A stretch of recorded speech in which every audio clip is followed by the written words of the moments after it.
Greta and the Giants.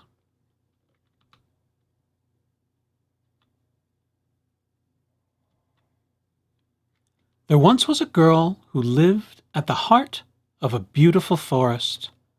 Her name was Greta.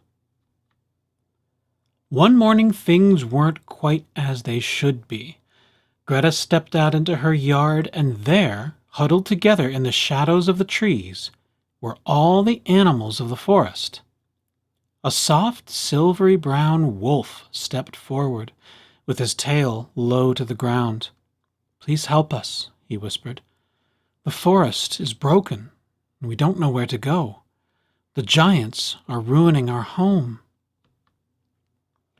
The giants had always been there for as long as Greta could remember, but now they were worse than ever. They were huge, lumbering oafs, and they were always busy.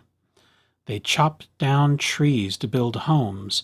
Then they chopped down more trees and built bigger homes. The houses grew into towns, and the towns grew into cities. They built factories and shops and cars and planes. They worked all day and all night until eventually there was hardly any forest left. But the greedy giants had forgotten how wonderful the forest was. They didn't see all the little birds and bugs and butterflies and bears that trembled in the shadows, and no one told them to stop because everyone was scared of them. Everyone except Greta. "Will you help us?" asked the wolf. Greta looked around her. The animals looked tired and sad. She had to help them, but how? Then Greta had an idea. The next morning Greta went to the middle of the forest and waited for the giants to come. She stood alone, holding a big sign. The sign said, "Stop." She waited and waited. On the first day, the giants didn't see her and lumbered on by. And on the second and third, too. But on the fourth day, something strange happened. A little boy who had been watching Greta made a sign and came and sat down next to her. He didn't say much, but Greta knew he felt like she did. Soon more people and animals saw what they were doing and joined in, too.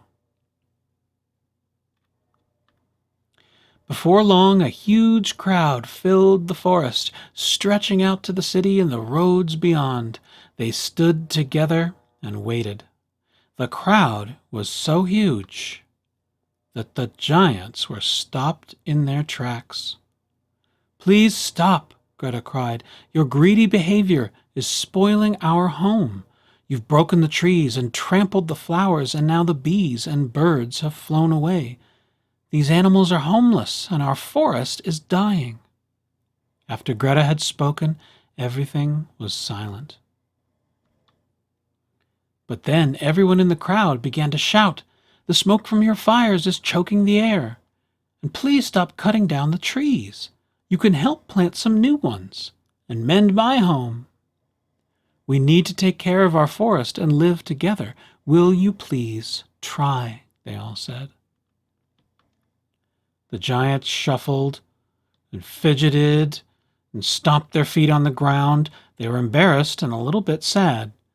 You see, the giants were so busy building, they didn't see what they were doing to the forest or the animals who lived there. The giants felt terrible. "We're sorry," they said, and they promised to try harder. So from that day on, the greedy giants weren't so greedy. They slowed down and learned to sit quietly. They stopped working all the time and instead took up new hobbies. They stopped chopping down trees and learned all about gardening and living in the forest. They cooked, repaired, tidied, and shared. And before long, the forest became more beautiful than they could ever have imagined.